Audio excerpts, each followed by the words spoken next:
Recently, through my wife's friend, I accidentally discovered that she had been unfaithful for the past 20 years. I decided to end our marriage. My wife, 44 female, and I, 43 male, have shared 20 years of marriage, and our journey began when we were high school sweethearts. She was a senior, and I was a junior. Our relationship endured a long-distance phase during her first 2 years of college, while I finished high school and completed a year at community college. Eventually, we attended college in the same city, and from that point we have been inseparable, living together and building our life. We married the summer after my college graduation, and overall, our marriage has been wonderful. However, I recently initiated a divorce after uncovering that she had been involved with multiple men during those 2 long-distance years. Just after Christmas, we had a small reunion with a few of my wife's college friends. It was a cozy evening filled with laughter and reminiscing as we caught up over dinner and shared memories. During the conversation, my wife casually mentioned that we met in high school. She didn't clarify that we were dating back then, just that we had known each other since high school. One of her old college roommates exclaimed how remarkable it was that we met so young, had our wild college years, and still ended up together. I played along, jokingly saying I wasn't sure if my wife was as wild as I had been. At that moment, the roommate began to share a story, but my wife abruptly cut her off, saying she felt uncomfortable. Her sudden reaction made my senses tingle with suspicion. I decided to clarify things and mentioned that we actually started dating in high school and remained together throughout her entire college experience. An awkward silence fell over the table, and the rest of the evening was noticeably tense. As we were leaving, one of her other roommates pulled me aside and suggested I should have an honest conversation with my wife about what really happened during her college years. On the way home from dinner, I couldn't shake the uneasy feeling I had. So I asked my wife about what her roommate had hinted at. She kind of blew me off, saying it wasn't a big deal. I told her it was important that she be honest with me, but she brushed it off again, insisting it wasn't important. Her dismissive attitude only heightened my suspicion. When we got home, I decided to take a firm stand. I told her I was going to stay at my brother's house until she was ready to talk about what had really happened during her college years. The next day she came over, visibly anxious. She finally admitted to sleeping with several men during her first 2 years of college. She tried to downplay it, saying she didn't consider it a big deal at the time because we were long distance and she didn't think our high school romance would last. This revelation hit me like a ton of bricks. I pressed for more details, feeling a mix of anger and betrayal. She confessed that it was at least 10 different men, including at least 3 guys she had introduced to me as friends during my weekend visits, and 1 guy she was still in contact with. Hearing this, I felt a surge of emotions: anger, sadness, betrayal. I knew our marriage couldn't survive this. I told her I wanted a divorce, and would start the paperwork as soon as possible. True to my word, I began the process on January 2nd. Her attempts to downplay her actions and dismiss my feelings only solidified my decision. This wasn't just about the infidelity. It was about the lies and the disrespect that had spanned decades. Her family and most of my family are telling me I shouldn't throw away my marriage over a few mistakes. They keep saying that everyone makes mistakes and that I should forgive her for the sake of our long history together. But to me, this isn't just about a few mistakes. It's about a pattern of behavior that spanned years. Cheating on me with multiple men for 2 years is not something I can overlook, no matter when it happened. The fact that she continued to maintain relationships with these guys right in front of me, even introducing them as friends, is an unacceptable level of disrespect. Our children are 17 and 19, practically adults, and I believe they will understand why I need to end the marriage. They've seen us as a loving couple, and I hope they realize that my decision is about preserving my self-respect and integrity. I feel like I'm losing my mind with the number of people telling me to overlook years of infidelity and decades of lies. Everywhere I turn, I hear voices urging me to forgive and forget, to salvage what we've built. They tell me I'm being unreasonable, that I should focus on the good times and the life we've shared. But how can I, when every memory is now tainted by the knowledge of her betrayal? It's not just the act of cheating. It's the deceit, the lies, the continuation of friendships with those she cheated with. How am I supposed to trust her again? How am I supposed to look at her the same way, knowing what she did, and how she dismissed my feelings when I confronted her? I keep questioning myself, wondering if I'm overreacting, if I'm being too harsh. But then I remember the pain I felt when she admitted to her affairs. The anger and betrayal that surged through me. I remember the nights spent wondering how she could introduce me to those men. How she could maintain those friendships without a hint of guilt. It's not something I can simply get over. It's a fundamental breach of trust that has shattered our marriage. Am I wrong for leaving? I don't think so. I feel like I'm fighting for my dignity. For my right to not be lied to. To not be disrespected in such a profound way. It's not about revenge or holding a grudge. It's about acknowledging that some lines, once crossed, cannot be uncrossed. I'm writing this because my wife and a few of her friends have been telling me it's normal to sleep with other people in a long-distance relationship, and that I'm the odd one out for not doing the same. I felt like I was being gaslit and needed an outside perspective. Since we live in a state with a waiting period to finalize a divorce, I thought it would be wise to get some insight before things are set in stone. After hearing these comments, I see a handful of people agreeing that it's common to sleep around in long-distance relationships, but they seem to be a minority. During those 2 years of college, we saw each other a couple of weekends a month. I lived about 3 hours away from her college, so while it was long distance, it wasn't like we were separated by the entire country. We didn't go months without seeing each other. The 3 guys I met while she was in college were introduced to me during parties. These weren't formal introductions, just casual meetups at social gatherings. The topic of me being her boyfriend never really came up, so I have no idea if they knew we were in a relationship. One of these guys is still in our lives because he married a mutual friend from college. He isn't some secret contact she's been messaging on the side. He's someone we've both been in touch with regularly for years. After finding out about my wife's infidelity, I spoke to him a few times to understand his side. He told me he had no idea we were dating back then and has since blocked my wife on social media out of respect for me. Some people have questioned how her college roommates didn't figure out the timeline at our wedding. The answer lies in how we handled our marriage celebrations.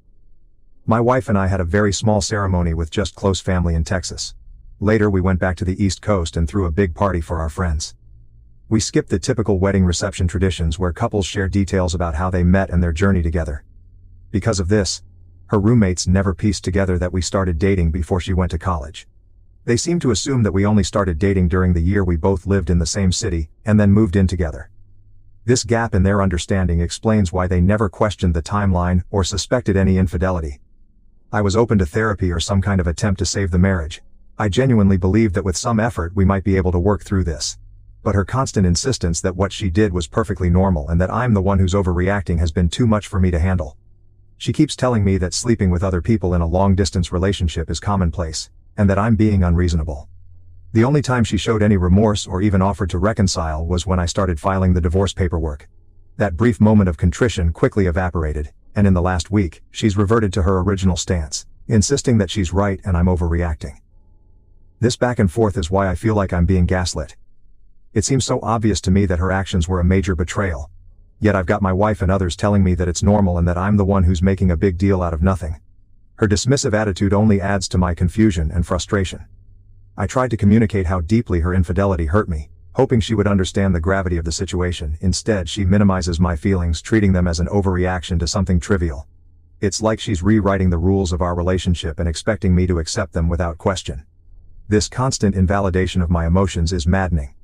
I feel like I'm being manipulated into doubting my own perceptions and feelings. Her refusal to acknowledge the seriousness of her actions, coupled with her attempts to normalize infidelity, only deepens the rift between us.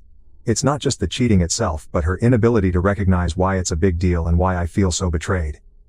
I'm at a point where I need to protect my own mental and emotional well-being. I can't continue in a marriage where my feelings are dismissed and my trust is shattered. Her lack of genuine remorse and her insistence that I'm the one who's out of line make it impossible for me to see a path forward together. I'm not overreacting. I'm standing up for myself and my right to a respectful, honest relationship. I'm not getting a paternity test unless my kids ask for it themselves. I have no doubts about their biological connection to me, and even if a test showed otherwise, it wouldn't change how I feel about them. I love them more than anything, and my wife's infidelity doesn't alter the fact that they've been my kids for 19 years. They will always be my kids no matter what until the day I stop breathing. We were definitely exclusively dating at the time. First of all, dating culture was a lot different 20-ish years ago, and exclusivity was pretty much the default for most people. There wasn't this open relationship or casual dating mindset that seems more prevalent today. It was understood that if you were with someone, you were with them alone. Second, before she left for college, we had a long and difficult conversation about maintaining our relationship long distance. It wasn't an easy discussion, but she was adamant about staying together. She even joked that her dad would come after me if I started sleeping around with other girls at my school. That joke carried a lot of weight, indicating how serious she was about us staying faithful to each other. Another clear indicator was the situation with my senior prom. She couldn't attend because she was away at college, and when I suggested going with a platonic female friend, she got very upset. Her reaction showed how much our relationship meant to her, and reinforced the idea that we were exclusively together. To avoid hurting her feelings, I ended up skipping my prom and spent the night hanging out with her instead. While we might not have explicitly used the word exclusive, all these reasons combined with the nature of our relationship before she left for college made it clear that we were committed to each other. The expectation of fidelity was implicit in our actions and discussions. I followed up with the friend who suggested I should have an honest conversation with my wife. She revealed that 10 guys would be on the low end, and mentioned that there was at least one pregnancy scare during those years, which I had no idea about. Honestly, the number of guys isn't the main issue for me. What really matters is that my wife seems completely incapable of understanding why her actions were wrong and why I feel so deeply betrayed. It would make a huge difference if she showed any genuine desire to fix this, but she hasn't. Throughout our conversations, she consistently dismissed my feelings, telling me I was overreacting to what she considered totally normal behavior. She didn't express any regret or consideration for the hurt she caused until she realized I was serious about filing for divorce. Only then did she get defensive and angry. But even in that moment, it was clear her concern was more about the consequences than about my feelings. The lack of remorse was evident. She didn't offer to fix things or suggest ways we could work through this until I had already started the paperwork and notified her that I had a lawyer. It wasn't about repairing our relationship, it was about damage control. This response reinforced my belief that she doesn't grasp the depth of her betrayal. It's not just about the infidelity itself, but about her ongoing disregard for my feelings and our marriage. Her dismissive attitude, especially in the face of such a serious issue, left me no choice but to move forward with the divorce. I believe we can manage co-parenting. Our kids are older, and I've been saving for their college and post-high school expenses for years, so custody and financial issues shouldn't be a major hurdle. We're both financially stable and earn good incomes. I'm open to therapy if she's willing, but at this point it feels more about becoming effective co-parents and finding closure rather than saving our marriage. I've taken steps to move forward with the separation. I hired a lawyer who drafted an intent to separate documents and sent it to her via certified mail. This isn't an official divorce paper filed with the state. It's more of a preliminary step, ensuring she has the opportunity to hire her own lawyer if she wishes to contest it. The actual divorce process will likely span several months. For now, I'm not fully moved out. I've been staying at my brother's place while I figure out a more permanent living situation. Regarding the timeline, the dinner with her friends occurred on the 26th. That night I went to my brother's house to cool off and give her some space to reflect. Over the next 4 or 5 days we had multiple conversations and it became clear that she didn't think she had done anything wrong. If she had shown any remorse, regret, or basic consideration for my feelings, I might have reconsidered and waited. But her dismissive attitude left me no choice. So I found a divorce lawyer and we quickly filled out the standard intent to separate agreements, which were sent the same day. Even now we are not legally divorced, and I'm not certain if there is an official legal concept of separation in my state. Nonetheless, I've made it clear that this process is happening, and I've started the necessary steps to move forward. Update 1. Let's dive into what I discovered about her college years. After several counseling sessions with my wife and conversations with 2 of her former roommates, it became apparent that her roommates had suspected something was amiss back in college. They mentioned that the situation seemed off and likely involved cheating. My wife had told them that we both had some wild times in college but had worked things out before we got married, so they never felt the need to bring it up. The roommate who pulled me aside during the dinner was particularly uncomfortable with the fact that my wife had clearly never discussed this with me and felt I deserved to know. Regarding the men she was involved with, it turns out that the introductions to some of these guys weren't intentional. One of the men she slept with ended up dating and eventually marrying one of our mutual friends from college. This was the guy she remained in contact with. In our counseling sessions, my wife initially tried to shift the blame onto me, suggesting that I had pushed her into those situations. However, she has since acknowledged that it was wrong. When I visited her during college, she often planned for us to stay in her room or hang out alone. But I wanted to experience college parties, as I had missed out on that during high school and community college. She didn't expect me to meet the guys she had been with, but they were often at these parties and she felt she couldn't avoid it. While I still think it's incredibly disrespectful, it's somewhat less egregious than if she had intentionally paraded me in front of them. The whole situation has been a complex web of half-truths and omissions, which makes it all the more difficult to process. Her friends suspected but didn't intervene, and my wife managed to maintain this facade for years. Most of our therapy sessions have centered around why I see her infidelity as a significant betrayal, while she doesn't. Initially, she rationalized her actions by saying that none of these men were in relationships with her. They were mostly one-night stands or friends with benefits. In her view, these encounters didn't qualify as a big deal since they weren't romantic relationships. Her words, not mine. From my perspective, the nature of the relationships was irrelevant. We never agreed that such behavior was acceptable. In fact, she had actively discouraged me from doing the same. The double standard was glaring, and added to my sense of betrayal. As we delved deeper into this issue over the course of 2 therapy sessions and after she consulted with some friends, my wife began to see things differently. She now acknowledges that her actions were a breach of our trust and the foundation of our relationship. This new shared understanding has allowed us to discuss the situation more openly and honestly, moving from heated arguments to productive conversations. This shift in our dynamic gives me some hope for our future as co-parents. While the prospect of saving our marriage feels out of reach, being able to communicate honestly about our past can help us establish a healthier relationship moving forward. This is crucial for the well-being of our children and for navigating the complexities of co-parenting effectively. Now here's why I'm 100% committed to getting a divorce. Two pivotal things came to light that made it clear I needed to end the marriage. First, about 10 years ago, we hit a rough patch and went through a period of almost 2 years without any intimacy. She had mentioned that our physical relationship was becoming monotonous, so I tried to bring some excitement into it. Nothing extreme, just some light roleplay and items you'd find at a novelty store. However, it turned out she was fixated on some intimate experiences from her college days, which she is not comfortable discussing. She wanted me to recreate those experiences, but when I did, it made her feel awkward and guilty because it reminded her of other men she had been with. The fact that she insists these experiences were meaningless, yet they still affect our marriage, tells me they were more significant than she's willing to admit. Second, she confessed to flirting with coworkers during business trips since the pandemic ended. Although she claims nothing physical happened, it did progress to the point where she went on a date with one of her male colleagues. For me, that was the absolute deal breaker. These revelations shattered any remaining trust I had. The first issue showed me that past experiences were still haunting our present despite her claims otherwise. The second issue made it clear that she was willing to cross boundaries again, even after everything we had been through. These two factors combined made it impossible for me to see any hope for salvaging our marriage. We have informed our children that we are getting a divorce.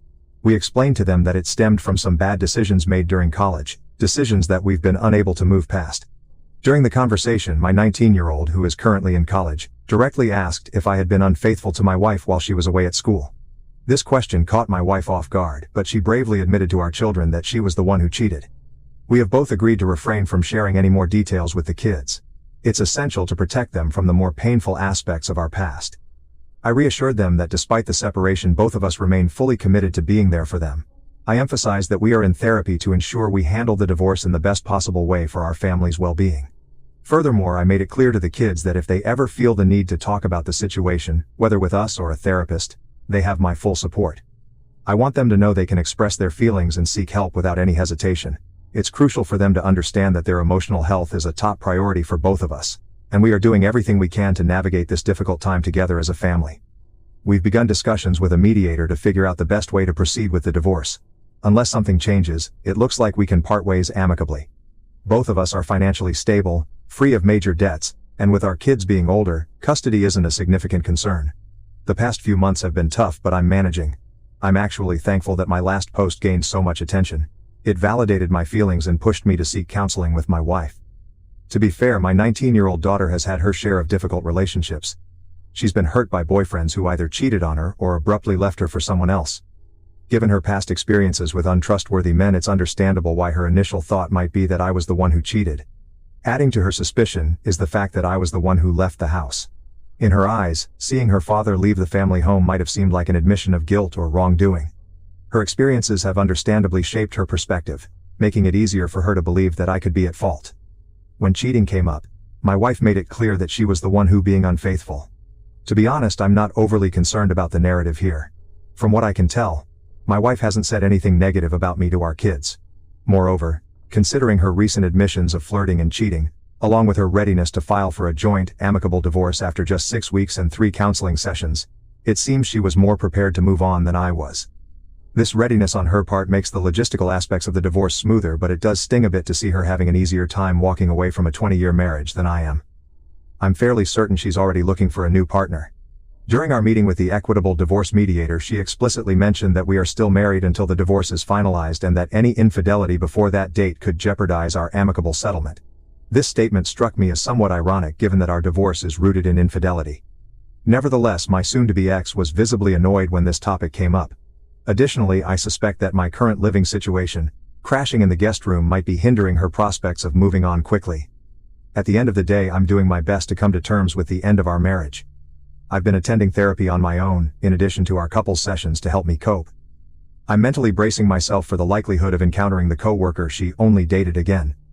However, I'm hopeful that I'll find a new place and move out before the divorce is finalized. If everything goes smoothly with the mediator, we should be divorced by summer. I'll have my own place and she can just date whoever she wants. Update 2. My wife and I have finalized our divorce and everything is now official. We managed to have an uncontested, amicable divorce with minimal disagreements.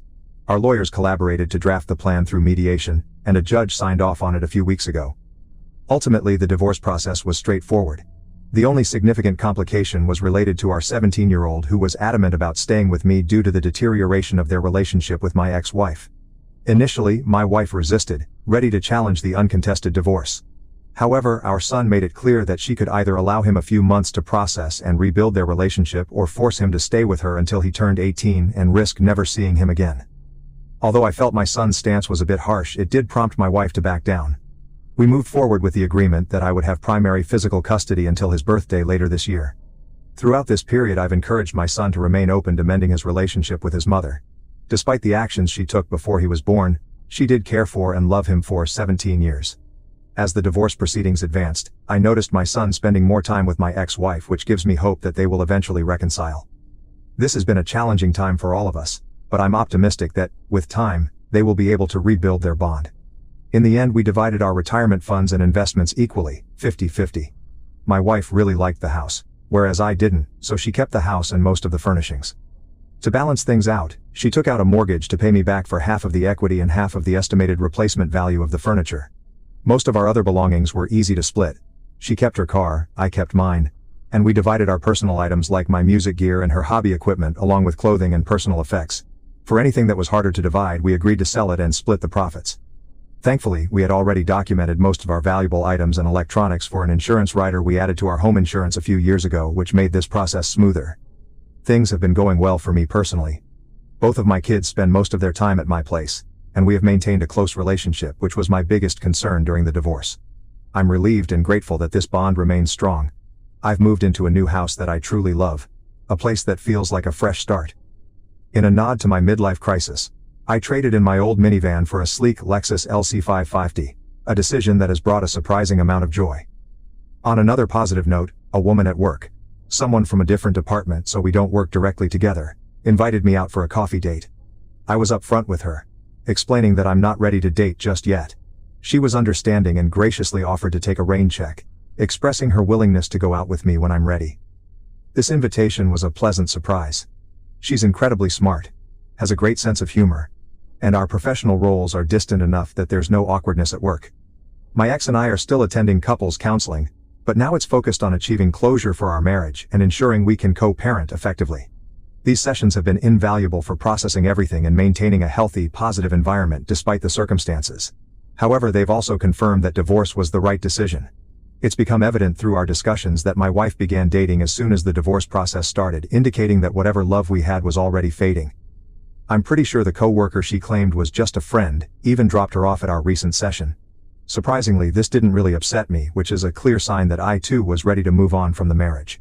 In the end, healing from the betrayal will take time, but I feel like I'm making good progress and can confidently say that the divorce was the right choice.